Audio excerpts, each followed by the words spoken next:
Life में कभी कभी बड़ा मोड़ लेता है। हम जब पटना आए थे तो हमारे पास पढ़ाने के लिए कुछ भी नहीं था। इवन कि हम एक मकान में रहने गए ना तो उन्होंने मकान दिया, बाद में जब हमने आधार कार्ड दिया तो उन्होंने हमारा मकान खाली कर दिया, कहते कि हम मुस्लिम को नहीं देते।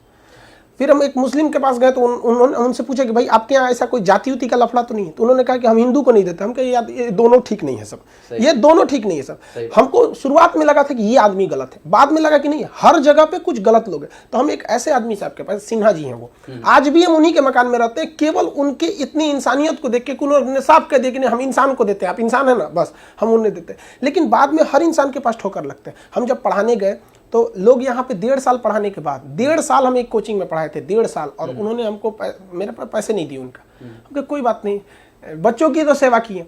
फिर हम एक दूसरे कोचिंग में गए, फिर वहाँ पर हमने हमारे पास पढ़ाने से फुर्सत नहीं था तो हम उन्हीं को कहते थे देखो जितनी फ़ी आती है बच्चों की मिनिमम फ़ी रखिए, जो पैसे आते हैं इससे एक अनाथ आश्रम खोला जाएगा जहाँ बच्चे पढ़ेंगे, फ्री में उनको पढ़ाया जाएगा, दिल लगा के पढ़ाया जाएगा। उन्होंने कहा ठीक है सर, हम पैसे इसका इकट्ठा करते हैं, उनको दे देंगे। लास्टली उन्होंने पैसे लूट लिए और हमारे जेब में केवल 40 रुपये छोड़ा था उन लोगों ने। और पटना से घर लौटने का मेरा किराया 90 रुपया था। हम घर केवल नहीं जा पाए क्योंकि मेरे जेब में केवल 40 रुपये थे। हम गंगा घाट में, NIT घाट है ना वहाँ बैठ के हम टेंशन में थे वहाँ पे। अब जब हम सोचे कि अब क्या करें यहाँ पे, इतना तक कोई किस तरह इतना क्यों गिर सकता है। हम वापस जब गए तो रूम का दरवाज़ा बंद हो चुका था, मकान वगैरह।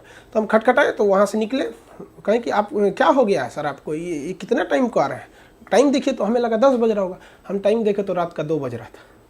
फ्रस्ट्रेशन में उस समय हमको लगा कि नहीं हमें कोई रोक रहा है, और ये समस्याएं आज बहुत लोगों के साथ है। तभी हमने प्रण लिया था कि आज इसके बाद जब हम कोचिंग चलाएंगे, कोई लड़का मेरे कोचिंग से फीस के गरीबी की वजह से नहीं जा सकता है। आज भी वो हैंडीकैप हो, गरीब हो, मेरे यहाँ पढ़ेगा फ्री। बहुत से लड़के दिन में वेटर का काम करते हैं, रात में कभी कभी बड़े बड़े होटल्स में वहाँ काम करते हैं, मेरे यहाँ आके पढ़ते हैं। बहुत लड़के कहीं जॉब करते हैं, कोई मॉल में काम करता है, यहाँ पढ़ता है, मेरे यहाँ आके पढ़ता है। और उसको हम ज़्यादा प्रीफर देते हैं बल्कि उनसे जिनके पास बहुत ज़्यादा संपन्न है। वो ऐसा नहीं कि जो संपन्न है उनसे हमें कोई एलर्जी है, लेकिन हाँ जिनके पास कुछ नहीं है उनके पास खांसर है। क्या बात है, ये बहुत बड़ी बात है सर। जब यहाँ आ रहे थे तो बहुत सारे लोगों ने हमें पर्सनली सोशल मीडिया हैंडल पे कुछ सवाल भेजे थे। उसमें ये भी था कि खान सर से पूछिएगा कि क्या वहाँ पे गरीब बच्चों को, मेधावी बच्चों को कम पैसे में पढ़ाया जाता है। ये मैसेज उनके लिए होगा। उन बच्चों को पता चलना चाहिए कि हाँ, खान सर के पास हर कोई आ सकता है, खान सर हर किसी के हैं।